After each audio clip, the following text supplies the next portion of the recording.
Yeah, hey. Wow, that's I know. some craziness going on over there.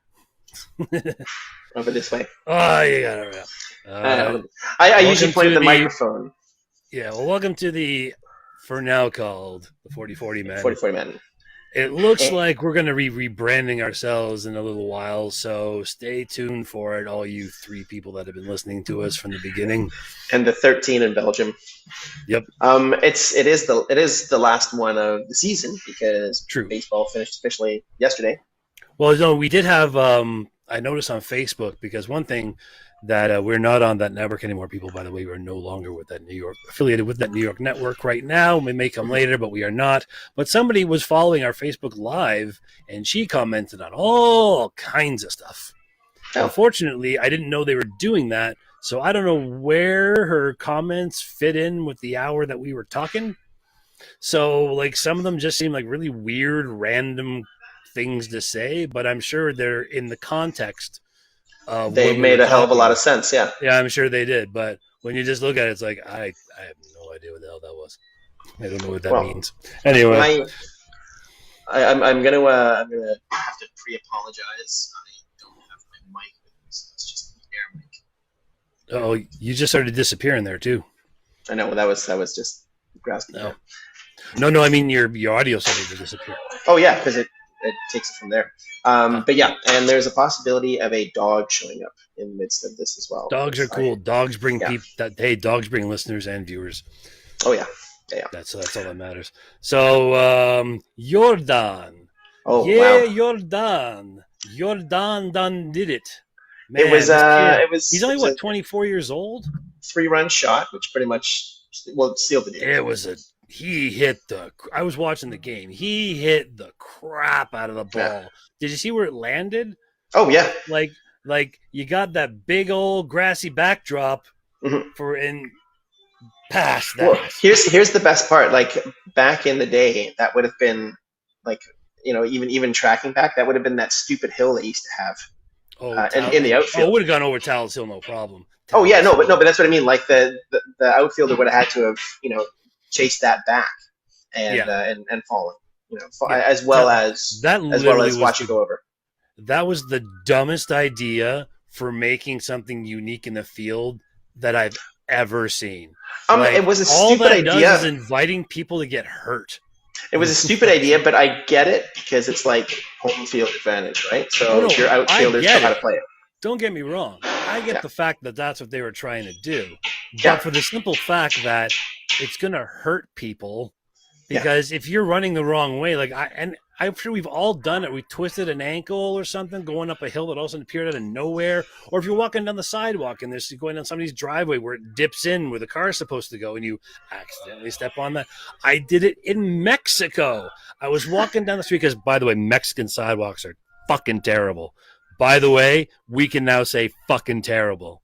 We are no longer affiliated with the network. Yeah, we are no longer affiliated with the network.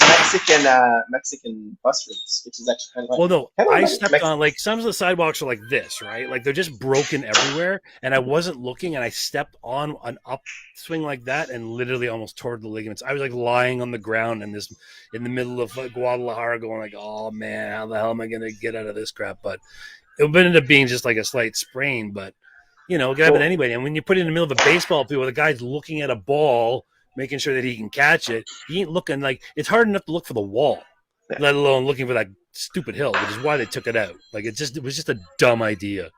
Dumb idea. Dumb.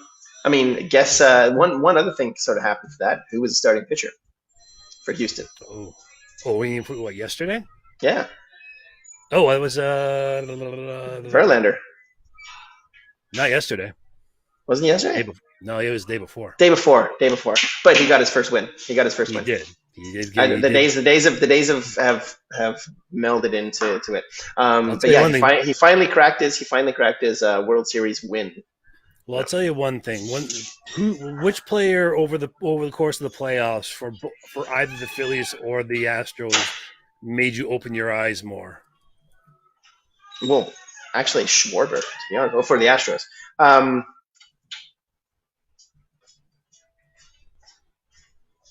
I don't know. I mean, I like I do. obviously Right Alvarez up. do Alvarez for sure, but that's only because I didn't really follow the Astros a hell of a lot, Nope. and seeing this kid just pop. But I'll tell no, the one for me, because this is a rarity that this ever happens to begin with, is Jeremy Pena. He won the Oh MVP of the well, world, yeah, and he also won the MVP of the League Championship Series. yeah, So he's a rookie, and I believe he's the first rookie to ever do ever that. do And that, he's I think he's the fifth or sixth player to ever win the CS and the World and Series. like do the double, yeah. Yeah, there was like Oral Hershiser did it. I know he was one of In them. There were '88, some. he did it. Yeah, Earl did it in '88, yeah, yeah. So yeah, there were a few guys who've done that, and now he has. And the kid's like just starting. Like you talk about Carlos Correa, who, holy crap, yeah. like he took it over. He took over the whole thing. He basically willed that team. Like the kid got hits all the time. I think he had a 10-game hitting streak in the playoffs. I think he hit in every game, pretty I much. one thing that I was actually impressed with was the fact that I mean, we knew Houston was going to win, and they ended up winning, but the fact that Philadelphia actually made it a series, Oh and yeah, and a good series. It wasn't just like lucky wins. Like they kicked the hell out of well, out it of came down. and the big surprise to me was to be honest, I thought he just sort of signed a big contract and was going to sort of ride it out. But Schwarber was the one that actually on Philadelphia that Yeah, impressed me. he now has the third most home runs in the postseason. I think for a left-handed hitter, I believe it is. Yeah. Now because he did it with the Cubs back in the day, right? Yeah. When he was at that point. I mean, he's Yeah. still a crappy fielder. Like if you watch, Yeah. see, there's the thing is that was the difference in the whole series with the two things you always hear the difference: pitching and defense. I mean, the Phillies had good pitching, the Astros had great pitching. The Phillies had decent fielding, I guess you could call it. Yeah. Like, did you? There was one ball where Schwarber, like, he just muffed it, and he fell out of his glove, and instead of like without any kind of like urgency, he just went like meh meh, and he just reached down to pick up the ball, and Altuve just walked into second base, like thank you very much. I'm kind of used to that because we have Bo. I had my family birthday dinner yesterday, and what the heck is going on over there? Construction? The bank, next door. Yeah. Okay.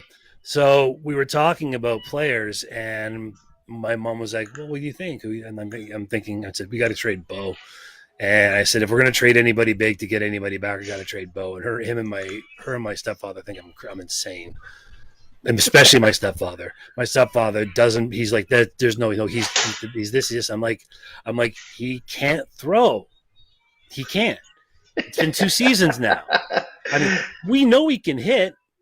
He led the league in hits twice now. That's fantastic. Like, I'm not saying he's a bad baseball player. I'm saying that he's a not so good shortstop. And he's the what is the opposite of the Mendoza line? Like, you're so good with the bat that your fielding can suffer by how much. Like I said, he didn't show any progression this year from the year before. That's what worries me. Like, if he at least, like, he's shown progression in range, he's shown progression in fielding the ball. Like, getting to the ball, I don't have a problem with Bo. Bo's range is great. He just, for some reason, doesn't throw well. And honestly, I just don't think he has a strong arm. I think he should be second. I think he should be second. I think if we shift him over because then it's a short throw and it's a quick throw, and he's got the mobility to do it.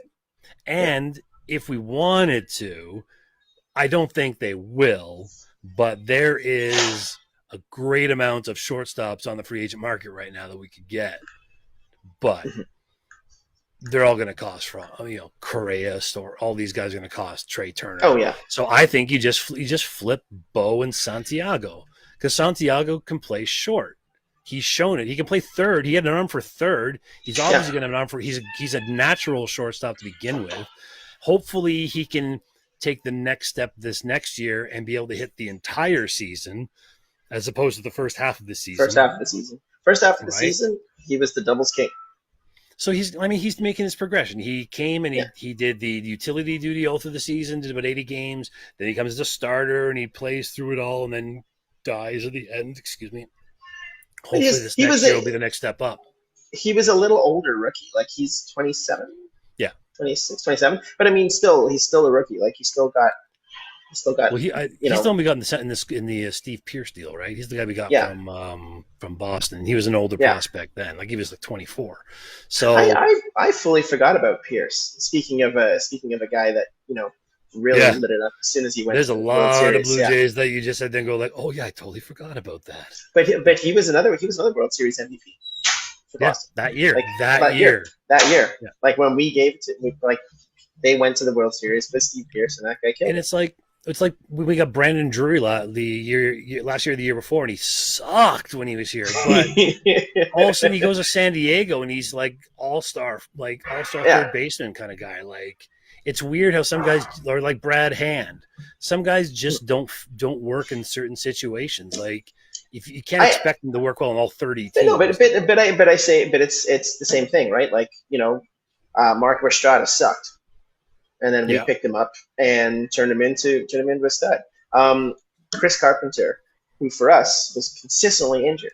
That was something the about the mechanics, and something about the mechanics. He changed a little bit of mechanics and won 2 Cy Youngs, a couple of World Series. Had an all right stint in St. Louis. Became legendary there, right? But I mean, like it would have been him. It would have been him and Halladay, 1 and 2. I kind of wish Jimmy Key had stuck around. Yeah. He's the one guy that got away that I really wish would have been here, because I think if he stuck in Toronto and stayed the whole time, I think he would have had a better shot at Hall of Fame. I think. I think splitting it up between that and New York and then Baltimore for 2 years, like Baltimore. Oh yeah, that was weird.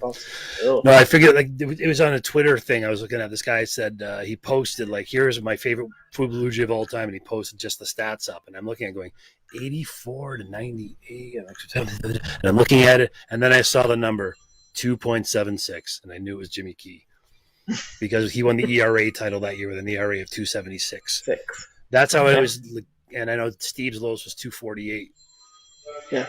No, now that's been beaten by Alek Manoah. Alek Manoah, I guess you can consider Clemens, I guess. But I mean, if you're talking homegrown talent, Alek Manoah is the best ERA.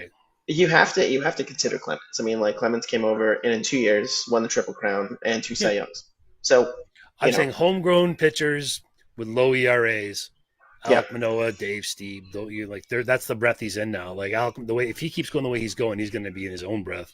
Like it's too bad they just can't. They'll never get 300 wins anymore these days. It's too bad. No, because you pitch 5 or 6 innings and maybe be in line for the win when you leave. Okay, so that brings up another thing we've discussed a little bit in the World Series, and that's what people are kind of getting on Rob Thompson a little bit for is did he pull what? Oh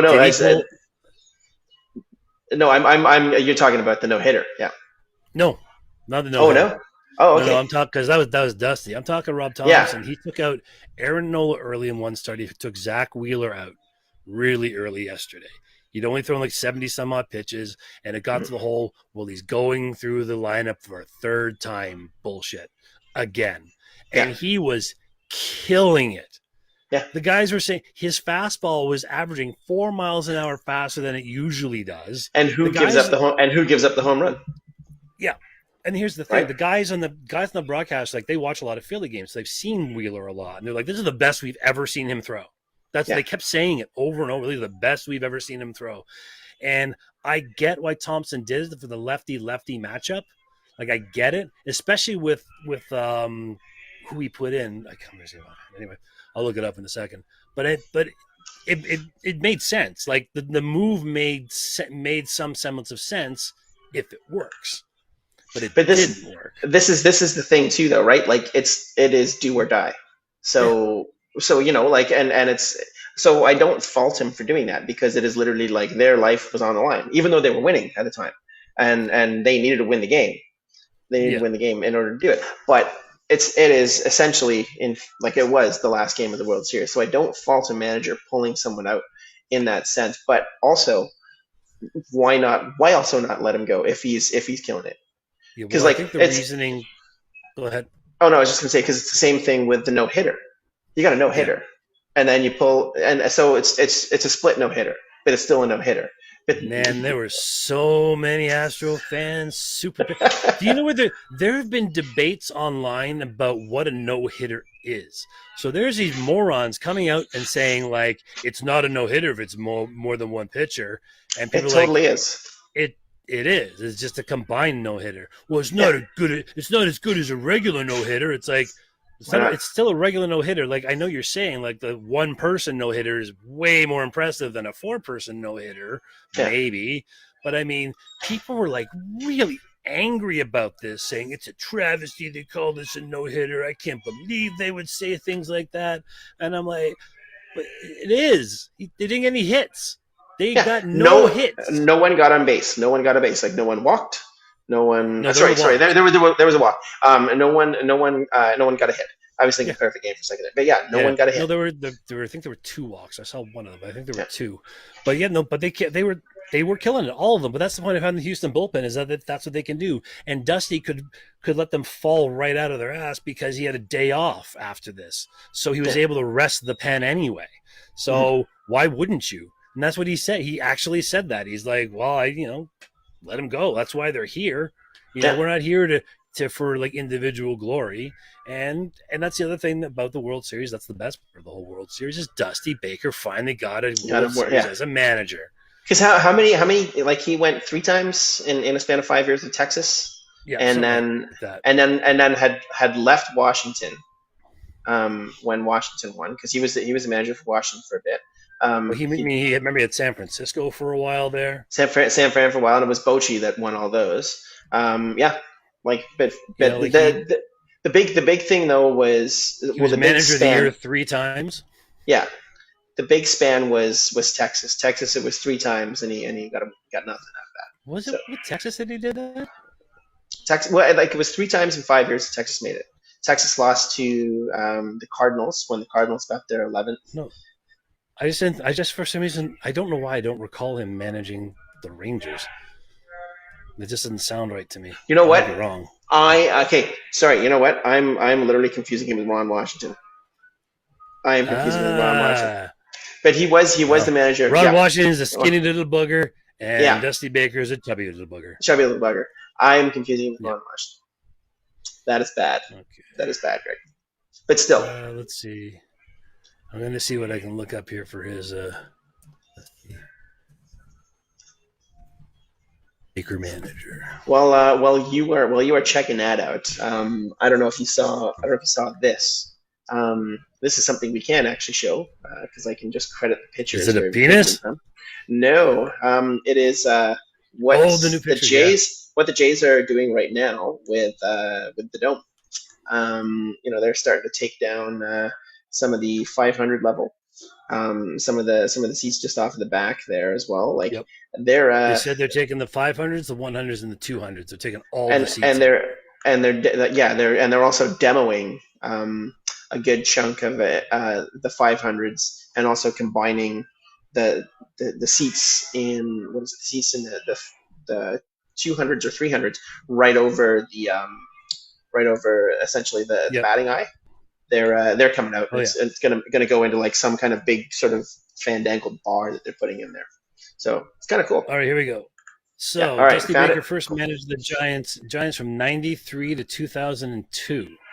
He won the National League, he won the National League pennant in 2002, and then he went to the Cubs in 2003.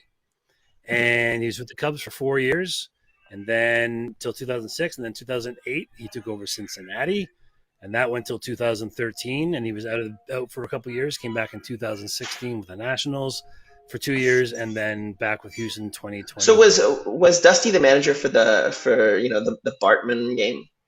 I think he was. Let's see, 2003 to 2006. 2008 was Cincinnati Reds. Yeah, but it's was it 2000? Steve Bartman. Why am I drawing blank on when that is? Steve Bartman. Steve Bartman. All right, there we go. 2003. Yeah, it was against the Marlins in 2003. So that was his first year as a manager. Right. And they got crushed in that one. Yeah. First year as a manager there. Yeah.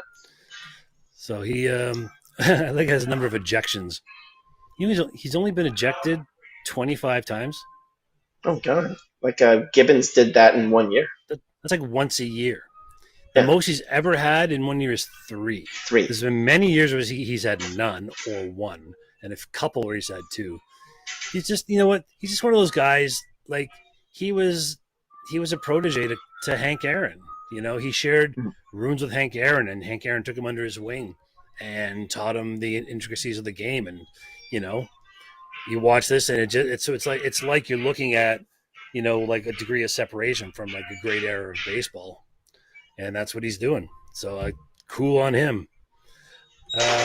Okay, so next thing that we can kind of touch upon here is it's now going to be free agency season. Free agent season. Now, I personally don't think the Jays are going to be very active in the free agent market. No, we've signed a couple in the past 2 years, and I think they're going to rest on the laurels. It's going to be a big trade. There'll be trades. I think if they can sign a good arm, like for the bullpen, they will. But if they're going to get another starter, it's going to be in a trade. It ain't going to be a signing. Unless for some reason, like Verlander decides to sign here for like 2 years or something like that. Or Jacob deGrom for a couple years, you know. But that's probably not going to happen. So, I like the way that you pick, like, essentially, you know, probably the 2 best pitchers in the game. It's not going to. No. Well, you know, one guy I would love to have that we won't be able to get, Carlos Rodon. I wish we would get him, but he's going to be too expensive. We've got too much locked up in the rotation already, so there's no way we're getting him. Is it Verlander that did have an option to sort of come here? Like there was an actual Verlander. Sort of, if he didn't go to Houston and Toronto, he was going to come here. Yeah. It's, you know, it's funny when I'm looking at like CBS Sports Line's top 50 free agents. Aaron Judge, of course, is the first one. Jacob deGrom is second, and then 3, 4, and 5 are all shortstops. So you're looking at Carlos Correa, Trey Turner, and Xander Bogaerts. And then you got Verlander, Brandon Nimmo, Carlos Rodon, Dansby Swanson, another shortstop, and then the 10th is Clayton Kershaw. 4 of the top 10 they're listing as shortstops. We just take Aaron Judge out of there because the Yankees are going to re-sign him. No way. You don't think so? I fully think so. I think he's going back as a Yankee. I think there's not a chance in hell.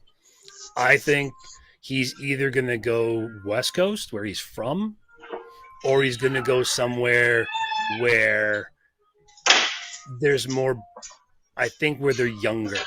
Because if he goes back to New York's an old team, right?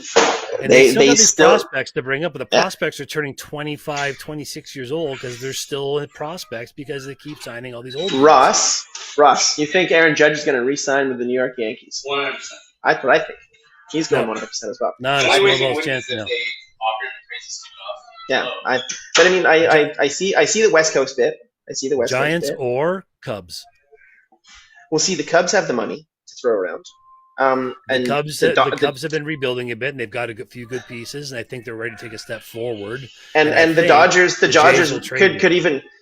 could even just, you know, hey, why don't we just blow our, you know, salary even more wide open? Yeah, they won't do Judge. Freeman was enough.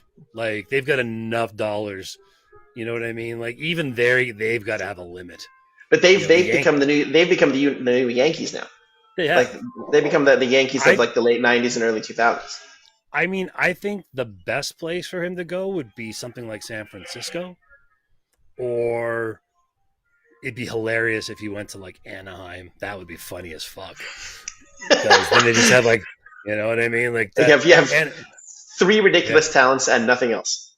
Yeah, exactly. Yeah, unless Rendon is good, then they got 4. Yeah. And actually, you know what? Jared Walsh is pretty good at first base. They've got a few good players there. They just can't pitch. Yeah, but just imagine that batting lineup. Just if you've got 2 outfielders and a pitcher. Yeah. Right. Hey, That outfield pitcher would beat half the teams out there right now with those guys. There's between those three guys, there's probably like 140 home runs. Well, you think of it like Judge. I think Judge just fell apart in the playoffs, right? He had one hit. But the Yankees themselves fell apart in the playoffs. But that's my point, is because he carried the team so much that I think by the playoffs he was just like, oh my God. Like, well, there was else want to help me with this shit. There was that span. Remember when they had at the start of August, they had, what was it? It was something ridiculous, like an 11-game lead, and then we caught up to them. We caught up to them, and in that span, they'd hit 13 home runs in a span of 2 weeks. Yeah. The whole team, and 9 of them were Judge. Yeah, like I don't think he wants to be the guy. I don't think he wants to. I don't think he just, the way you see him. Remember when he hit that home run in Toronto, and the guy gave the kid the ball, and the kid started losing his mind. Then he met Judge the next day, and all that other stuff. Like, Judge did what he needed to do, but he looks so uncomfortable doing it. Like, he's a pretty timid guy. Like, he's a shy kid. I mean. I don't think he's built for New York. I think Chicago would be better for him. Think of how many home runs he could hit in Chicago. Like, he wouldn't lose much from the one stadium to the next. No. He would be a big star there, but Chicago will start signing guys like Ricketts' money coming out of his butt, and like, well, the Cubs never going to be a problem. The Cubs, were terrible. So they definitely, like, the Cubs are always a draw. It's never going to be a thing, but the Cubs need like something to say, hey, we're back. So I see that. Like, if he really, really wants a championship now, like, he could go to the Yankees, but the Yankees are no guarantee for a championship. They haven't been for now. It's now been 13 years. They're not guaranteed. They're guaranteed to spend a lot of money. Yeah. But I mean, look at the money they spent on Josh Donaldson, and Donaldson was, he's on the tail end of his career. And he got injured. LeMahieu, tail end of his career. Giancarlo Stanton, that guy can't stay on the field for more than 60 games without pulling a hamstring.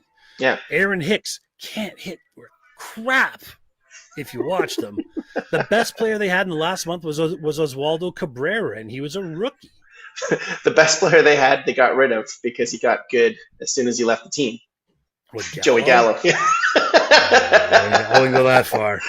I wouldn't trade a bucket of balls for Joey Gallo. Hey, he did play better when he left. He played better when he left. He couldn't play worse. Yeah. He was really bad. So to go from really bad to meh, I guess that's a good thing, because he was pretty meh. But you have to think, like, there's Stanton. Was Stanton an MVP when he was? No, he was a rookie of the year. He was a rookie there when he was in Miami. Well, I mean, the first few years of his career, I thought he was going to be the home run leader. All time. But he's got injuries. His talent is they're both the same size. Aaron Judge can stay on the field. He can't. Some people are just not built that way. It's like Kyle Drabeck couldn't stay on the field. That's why we lost that trade. And that's another one that was like I think that was sort of like the start of our legacy, because that's Doug Drabeck's kid, right? No. Like he was one of the. No, it's because he was the guy they were trading Halladay for.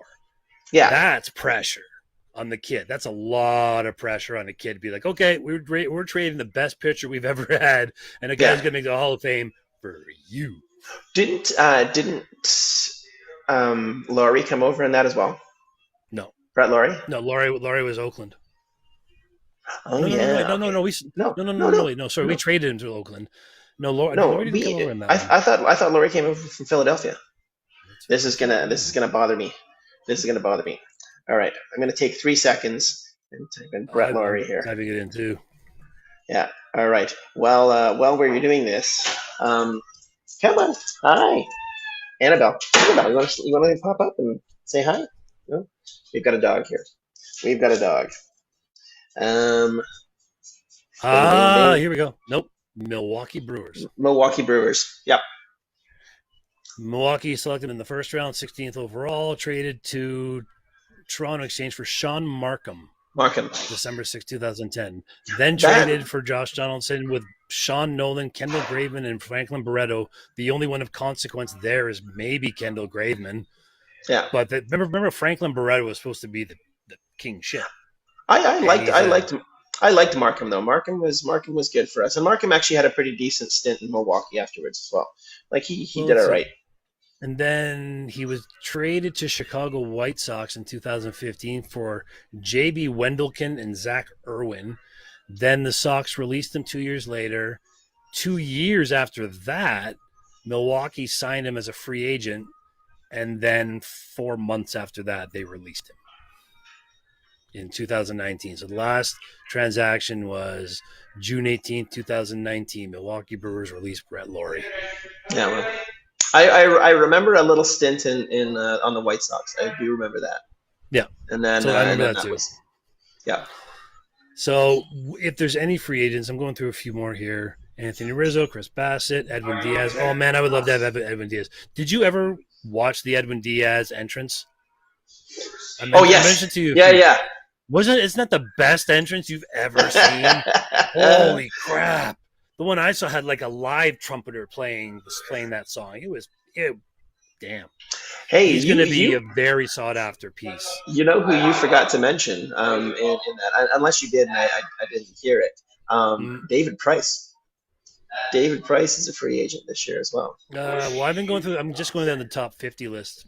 He hasn't, and I guarantee he ain't going to be on that list because I think he's going to retire. And Noah Syndergaard is a free agent too. Yep, and he got passed over a couple times in the World Series. Yeah, he got when they got that rain out, passed him over right away. Like that, people aren't big on him. He's lost 4 miles an hour from when he was big time. Yeah, that's a lot. Will Myers. That's actually not a bad. How about Michael Brantley for a couple seasons? Oh wow. Andrew Benintendi. I mean, he did hurt himself when he was with the Yankees, but I mean, he's a lefty bat we could use. He's not going to cost that much. If you want a big lefty pitcher, he's Canadian as well. James Paxton. No. Too injury prone. Did he even pitch this year? Did he pitch enough for Boston? I don't think he did this year. No. Now here's one that's an interesting one. Is Andrew Heaney, the lefty who last year people were like, not sure about, but he'd be a league average starter. Okay, here's one that you're probably gonna. I don't know if I don't know what rank he's on this one, but I'm just looking it up. He's center fielder. He's a left-handed bat. He's 32. Kevin Kiermaier. Can't hit. Yeah, he's a lefty though. Can't hit. Yeah, he's a lefty. I know, but yeah, a lefty you can't hit is just as good as a righty you can't hit. Yeah. Here's an interesting one though. Here's a name we haven't heard of yet. I'm going through this list. He's rated number 23 on CBS Sportsline. Is a guy named Kodai Senga.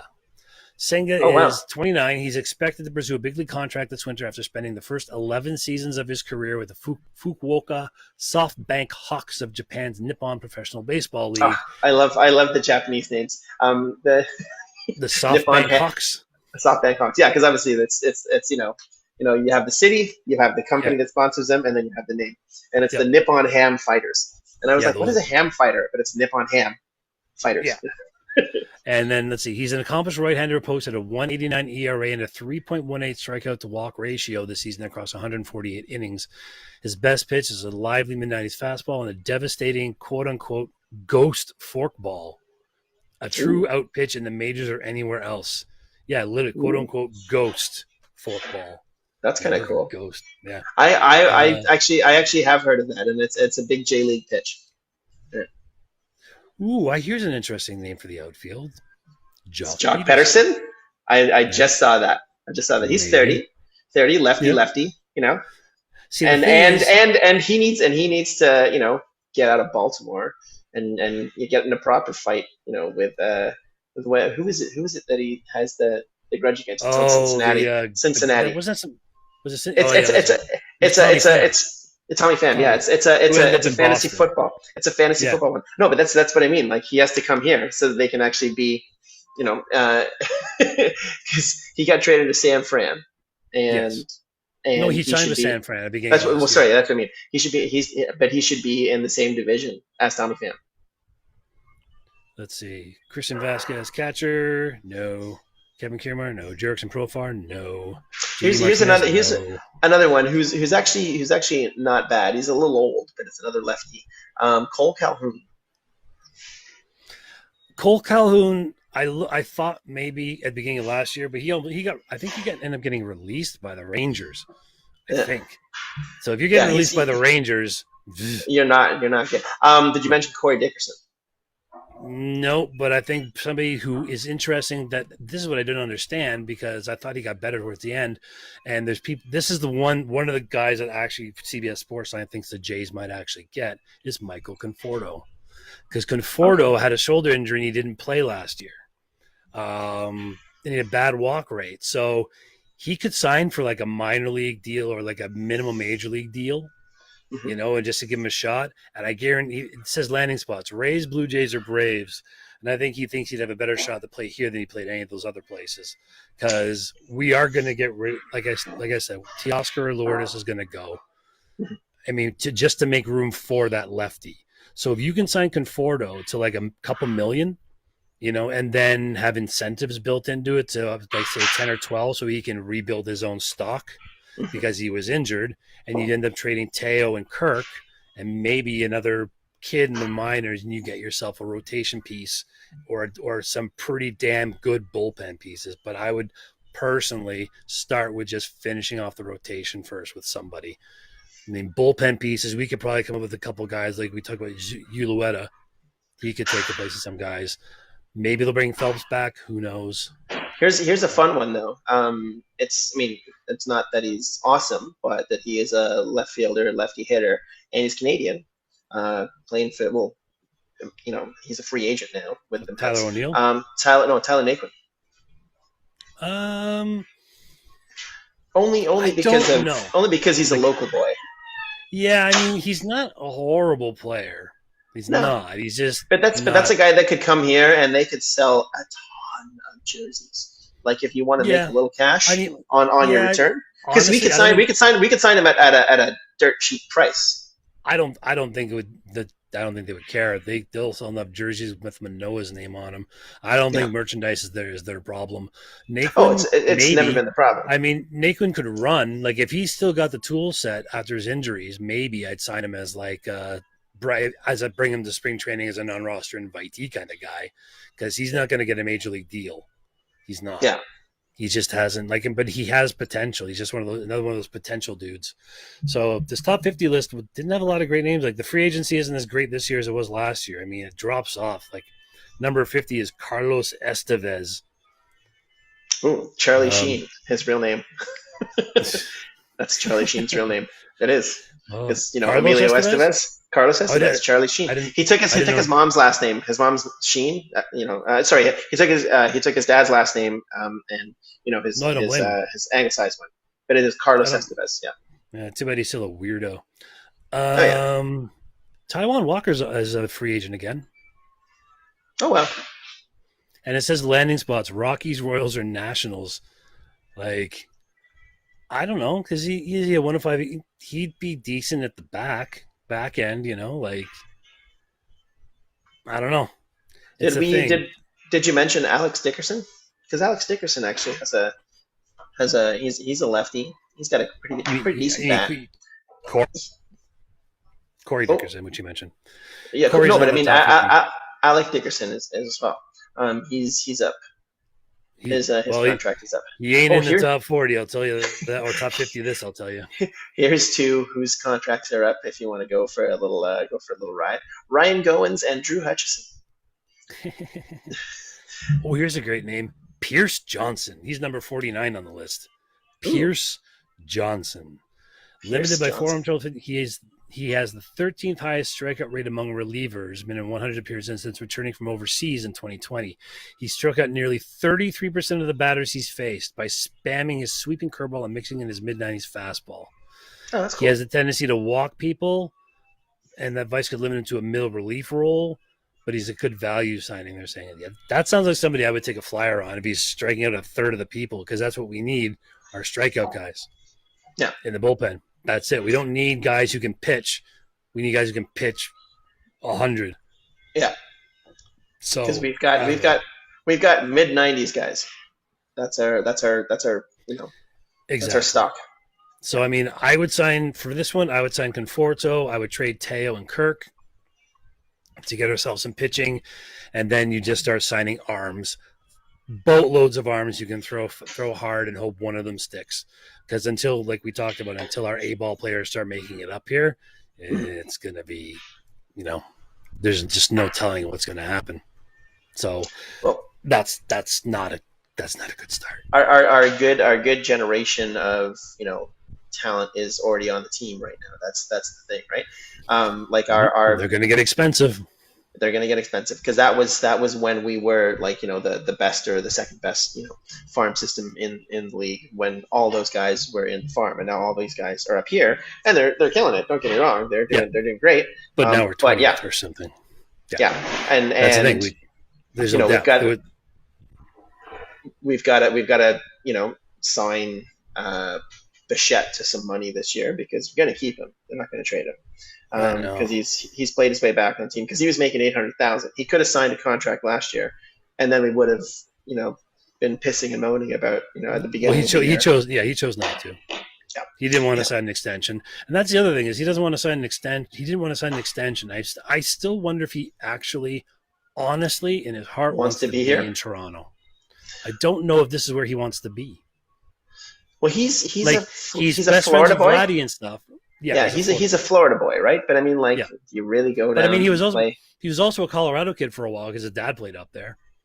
Well, his dad played in Colorado and in LA for the Angels, right? Yeah. So he's born in Florida, but I mean, you're not going to go play for the Marlins or for Tampa. No one's going to do that. No one's going to sign there. But maybe he wants to play in a warmer maybe in climate. Colorado, maybe Los Angeles. That's the thing. The Angels could definitely use him. But who do we get back? Shohei Ohtani. See, that's the thing. That's what it would take. If they were going to trade Shohei Ohtani, we'd have to give up Bo and a couple other pieces that I wouldn't give up. I'm not saying I don't want to say I'm giving up on Bo. I'm just saying that he's I agree put with himself the fact in a position that if he didn't kill it the last 6 weeks of the season, then he would have had a pretty average year. Yeah. But he had one of the best months I've ever seen. Who hits 55 hits in a month? Well, he had 6 home runs. Was it 6 home runs in a week? Because he got 4 in the same day. He got 4 in the same day because it was doubleheader. So he had a hat trick and then he had another one, and then 2 more later on that week because he was. So maybe they give him this year for the consistency of the batting. That's what I want to see is the consistency, which he hasn't had, and then. Do they give him one more year throwing the ball all over the place? You know what? Honestly, I think Bo got Vladdy that Gold Glove. It showed Vladdy's range, right? Yeah. And the fact that Matt Chapman did not get a Gold Glove and that guy from Baltimore got it is a travesty. And what Ross Stripling said was hilarious. There was a lot of games that Matt saved because of that. But now they're relying so much. It's like Stripling was saying, they're relying so much on defensive metrics now. How can you? The thing is, you can't really do defensive metrics these days because of all the shifting. It doesn't where does his range end? When they're shifting, he's covering the entire left side of the infield, right? So if he's how do you measure that when it's just you can't? And he does well enough. We know we've seen him. We've seen it. I would re-sign him for sure. Because you could re-sign him for a little bit more average annual value than he's making, but I think he's maxed himself out almost and what he's capable of earning. Because his hitting is still not – it's above average, but it's streaky sometimes. He does strike out a lot. He's a power guy, and if he loses his power, he's not much of a hitter at all. No. Right? So you could probably keep him for a decent value. And he would just keep shoring up the defense because I don't see why you'd want to get rid of him. Orelvis we talked about last week, Orelvis played himself backwards last year. So Orelvis Martinez didn't come, and Jordan Groshon debuted already with the Marlins. So he's not – obviously he's gone. And you want to have Otto Lopez as your third baseman? No. He's highly touted. And he's going to be pretty good, I think, but he's not. I figured a Lopez to be like a Manny Lee kind of guy that can swap around between the second and short. Yeah, that's what I'm thinking. So other than that, we don't have any third baseman coming up. So why not sign him? He likes it here. We like him here. Yeah. Sometimes that means something. Yeah. Unless he really truly wants to test free agency. But he's not going to get much of a better chance of like winning than he is here right now. I mean, he could go sign with, unless he wants to go play in New York. Well, I mean, either New York team is still on the verge, right? So, well, the Yankees are going to need a third baseman because John Donaldson ain't going to be around much longer. So after the next year, why not? I mean, the Mets, I think they're okay at third. I can't remember who they have at third base, but I think they're not bad at third base. Hey, here's a fun one. Ben Gamel. Ben Gamel. Fast, but he's like to me he's Raimel Tapia-esque. Yeah. He's not a starting outfielder by any stretch of the imagination. He would be platooning with whoever we have, most definitely. But he does bring a left bat, which is actually kind of fun, and he's not old. Yeah, too. But I mean, compare Gamels to Tapia last year. Yeah, they might be the same thing. Like you can do that on one of those websites, can't you? You can compare players, can't you? Yeah, obviously, I'm just not on this one that I'm on, but you can you can do anything on a website. You can literally just type in words and say, "Draw me a picture based on those words," and AI, will definitely have a picture. Like you could say astronaut horse, and then all of a sudden it'll be an astronaut riding a horse. Tapia versus Ben Gamel. Hey, here's the left-handed batter that's coming up. He's a second baseman. He's only 29. Rougned Odor. God, no. No. Even without the fighting thing to take into consideration. No. No. No. Okay, I just can't do that just by typing it in. Okay, I'm going to look at Ben Gamel's numbers because I kind of know what Ramel's are. Let's see. Show me wonderful NBCSports.com. Anyway, on it again, Gamels and Raimel Tapia, they're the same, pretty much. They're around the same age. They do the same stuff. They run really fast. They field really well. They hit okay. They'll get on base. I mean, Raimel, I mean, at this point, I'd rather have Raimel anyway because he's better acclimated to the team. The team seems to like him, And I think he did better than people thought he would. Like, compare him to Grichuk. Grichuk fell off the face that, we knew was going to happen. He had scorching April, decent May, and then fell on his butt. But that's what Raimel was the complete opposite of that. Raimel sucked for the first couple months, and then he just kept getting better. But that's what we've had for our center fielders for the last little while. Because don't you remember Kevin Pillar would always start out awesome, and you're like, this is the year he's put it together, and then by June. Yeah, but Kevin was a starter, and Raimel's not. No, I'm saying with Grichuk. Him and with Pillar and Grichuk, both of them would fly out the gates, and you're like, yeah, this is the year they've put together. And then, that's just who they are. I mean, once you know what they are and who they are, then it's easy to slot them into whatever team you want to put them on. I mean, Grichuk's a decent base runner. He's all right for that. He's not fast. His defense is pretty good for the corner outfield. I don't think he's good enough for the center field anymore. Just like Kevin Kiermaier's old, not good enough for center field. The guys we get, whoever we get as an outfielder, is going to hopefully be a center fielder, so we can move Springer to right field. That would be ideal. But finding that left-handed hitting center fielder with a high on base percentage, that's not easy. Maybe Benintendi. Conforto could do it. If Conforto's healthy, he could do it. Yeah, Benintendi's also the youngest of this crop too. I think he's 28. Yeah, as well. Yeah, I think Conforto's 30. Yeah. So and actually, Will Myers is pretty young too. And I think Ian Happ is 29. I'm not so sold on Will Myers. He's just underwhelmed all the time. He's had potential for years, and he's just never quite fulfilled that potential. Yeah. He's a decent piece. But I'm looking at Ian Happ. His WAR was 4.3 this year. His OPS was 8, but his OPS plus was 119. I mean, he is what he is. He's a career guy. He's going to have an OPS around 800, an OPS plus around 115. He's going to steal a few bases, on base for 3.5. Like he's going to hit some home runs. That's who he is. And he's only, where's his age? Age 31. 28. 28? Oh, wow. Ian Happ is 28. Well, look 28 at that. and 86 days. Born August 12th, 1994 in Pittsburgh, Pennsylvania. Drafted by the Cubs in the first round of the 2015 June draft. 94. So, oh. Yep, I know. He was born during the strike. All right. Well, I'm gonna start an Ian Happ tracker. I'm gonna have an Ian Happ tracker for you. He's the one, I think, the best fit for that might be available, because I honestly think you could trade Teoscar and Kirk to Chicago because they need a catcher now. The Contreras is a free agent, and if they're going to start over, why not start over with a young 23-year-old catcher who everybody loves that can hit the shit out of the ball? And he's in a club option. Happ is, or no? Is that it? Let's see. Or is it sign and trade you're talking about? Like they re-sign him and trade him. Let's see. He's drafted 2015. Hold on. He's signed through 2022. Service time. He's arbitration eligible in 2023. Free agent in 2024.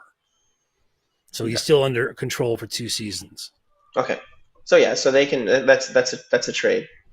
Yeah. Oh no, it's totally a trade. So that's what I'm saying. Kirk and Teoscar, right? Because Teoscar's still got a year to go, and you supplement the extra year of Happ by giving them Kirk, and maybe they give you a decent bullpen arm or two to go along with them.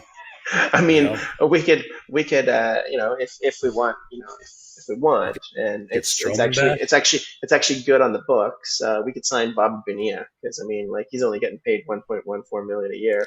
We're not going to get much service out of him.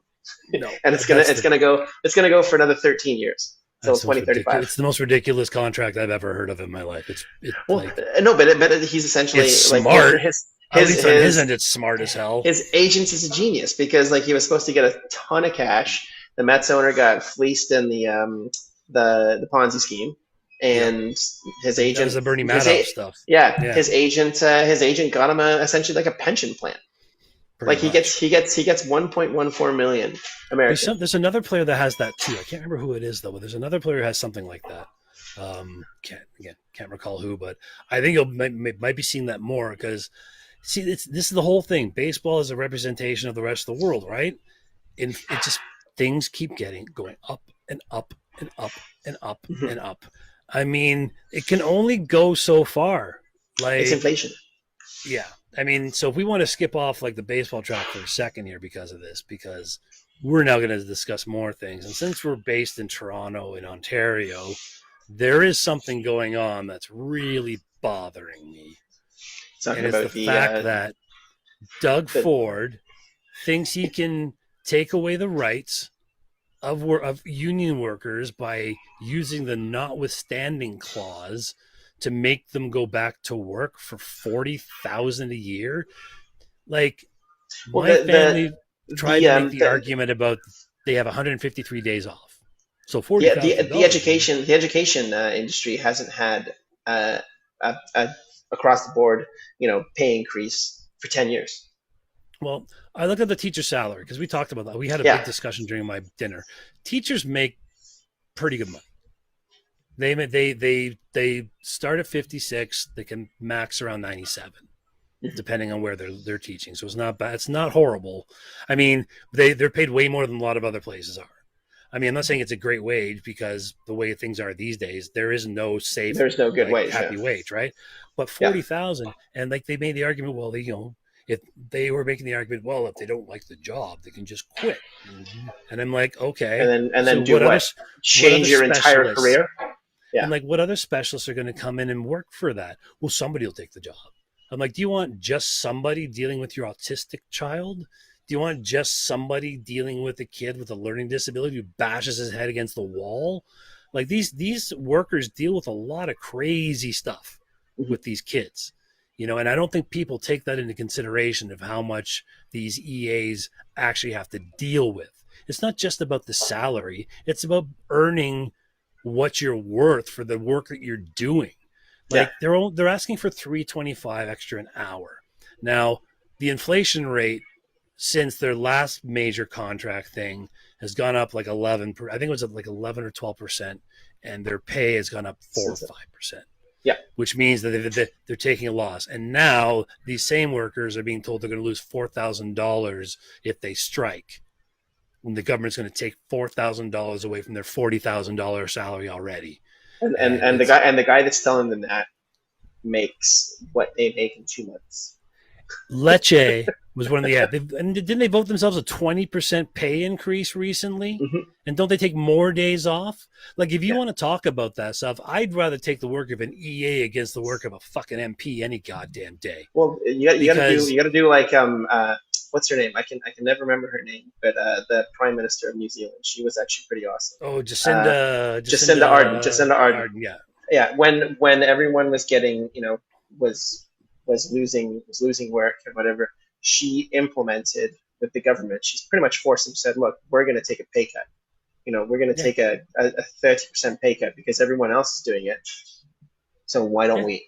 So we're all together. I'm like, these guys are making $150,000 a year to sit on their asses for 6 months, and then when they do get into Parliament to talk about anything at Queen's Park, it's just a bunch of crap that goes back and forth, and it's the same thing. Conservatives come in and they decimate things. Then liberals come in and they spend too much money. And it happens over and over again. It happens in the States. It happens in the UK. It's the way it seems to be because we can't seem to get more people than the other that prefer one thing over the other.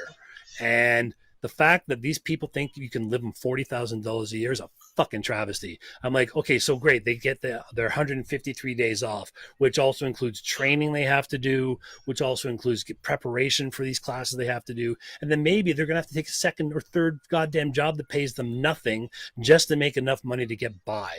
I was reading about a woman in Kingston. She's an EA, and her husband has a job. He's making like $90,000 a year.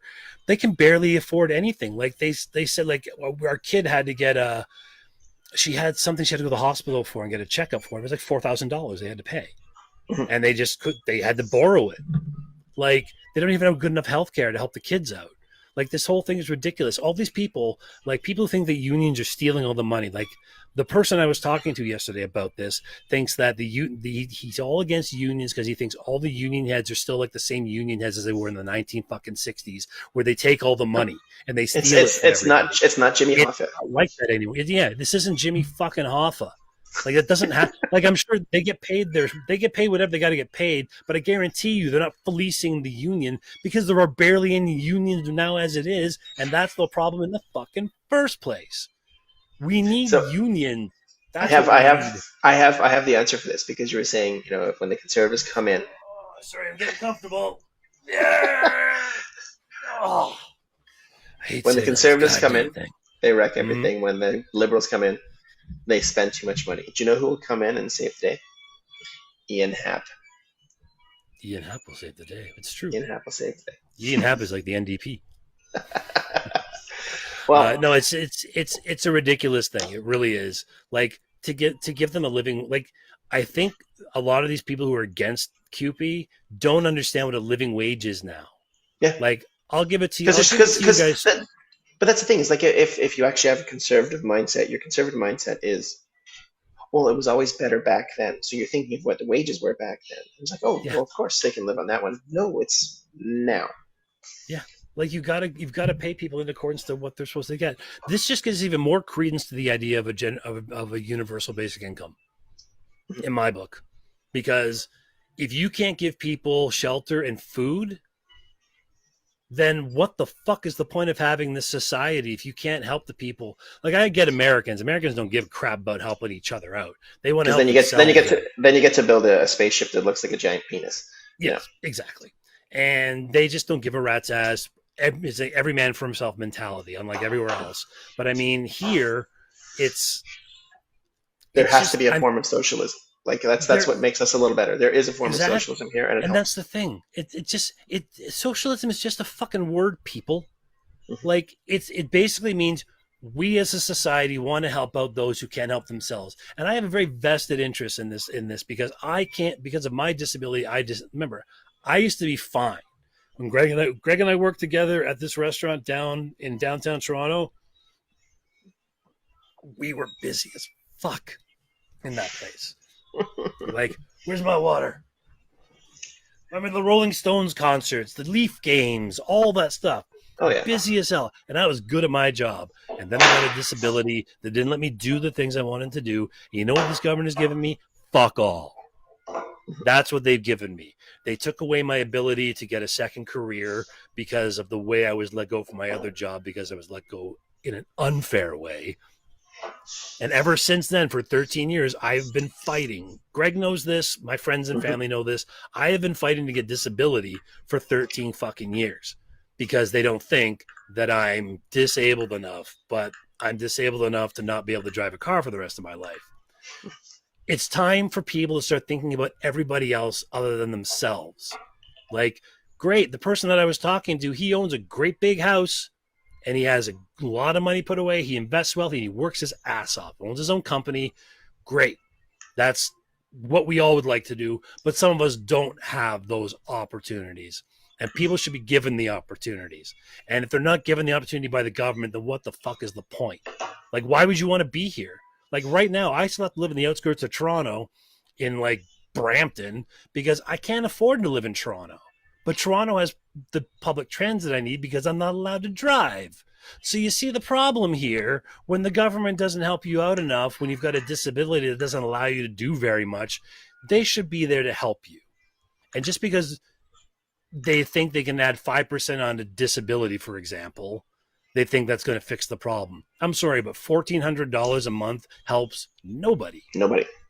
Welfare, you get $700. Like, what does that do? If you wanted to rent a room in Toronto for $500 in the 1990s, no problem. Now, if you want to spend $500, you're sharing that room with 2 or 3 other people. Yeah. It's if you want your own, just to rent a room somewhere, you're looking at minimum $750 to $1,000, and that is fucking ridiculous. I'm sorry, it's ridiculous, and something needs to be fixed, because if it isn't going to fix, you are going to have the same problem here that you're having in the States right now, and that's what's starting to happen already. You're starting to see these factions slipping off, these right-wing loonies who just misinterpret data, but now just want to throw a wrench into the whole fucking thing and like, fuck Trudeau, Trudeau should die. Da, da, da, da, da, da. Well, that's the thing. Like, I don't know if you heard some of the Freedom Convoy. They're like, yeah, you got a bullet with your name on it. I'm like, yeah, that's way to solve the problem there, pal. That's totally the way to solve the problem. Anybody who thinks guns solve problems are fucking morons. Yeah. Guns are a tool. Guns can be fun. I've shot guns. I'm sure you've shot guns. Mm-hmm. I'm sure everybody at some point has shot a gun. Mm-hmm. You know, just to try it, see what it's like, whatever. I was in a shooting range in Texas, of all fucking places. Shocking. I don't believe it. I don't believe they have a shooting range there. I was working for a company, and I was general manager of a pub, and they took all the general managers on a trip every year to celebrate the success of the company I was working for. They've gone to Ireland, they've been to Vegas, they've been to Miami, and then I got to go to San Antonio, Texas. But in San Antonio, Texas, I had some really good barbecue. I got to see the Spurs play. So I got to see an NBA game that wasn't here, that was kind of neat. And that's when Matt Bonner was still playing. So Red Rocket. Screaming. Yeah, I kept screaming during the game, Red Rocket, Red Rocket. And then I ran into Bonner that summer at the underground garage, and he's like, "That was you?"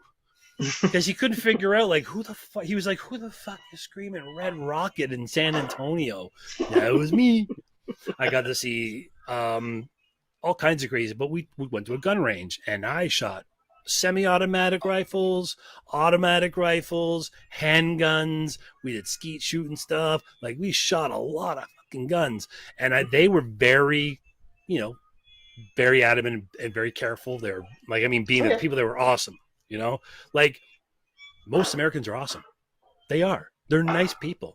They like other people. Yeah. And then some of them are politicians. But then that goes to Justin Trudeau banning handguns, and that's causing a lot of kerfuffle now too. Yeah. Do you think banning handgun sales changes anything? No, because it was never a sale from here. Like, the problem was they were buying the guns illegally. The illegal guns are the ones that cause the problems. It's not the legal bought guns. So you have to actually find a way to curb illegally bought guns, and that's a tough thing to do. He's going by the theory that, and it's partially true, that a lot of guns that are on the streets are stolen guns from people's homes, right? So I think that's what he thinks he's trying to curb, but we're not really a handgun society. I don't know anybody who owns a handgun. I know people who know how to fire them, and I know people who have licenses to do that. There's a lot of people that do have them, but they're not owners. These are people that have acquired them for nefarious purposes. There's a lot of people that like, specifically also downtown too. Like, you do find a lot of people in the boonies that have like rifles and some guns and some like bows and crossbows and stuff like that, because they're literally using it for their field that is acres and acres and acres, right? Yeah.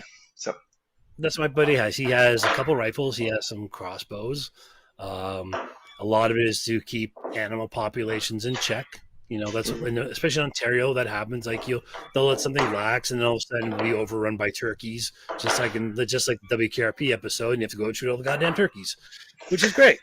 You know, they threw the turkeys. They threw the turkeys out of their plane, and there was like, God's my witness, I thought turkeys could fly.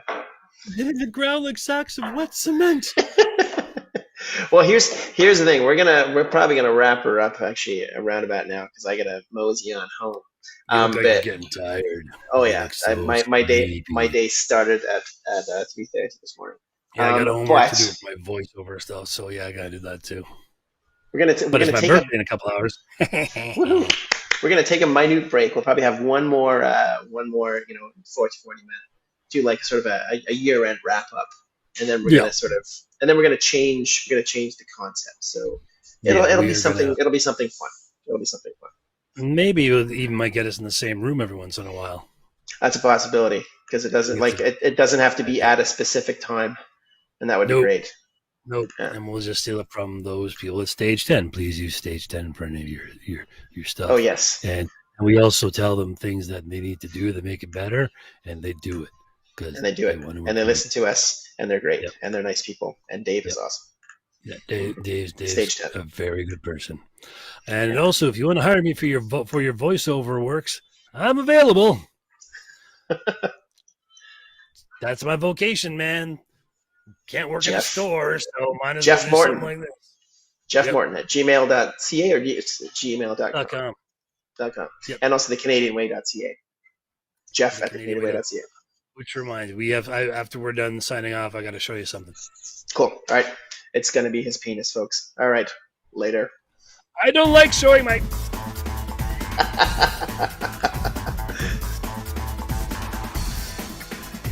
Oh, it's big. Didn't even notice that. That's nice. Oh, what can I say? It's good shape. It helps. Since I don't really have any personality, it helps.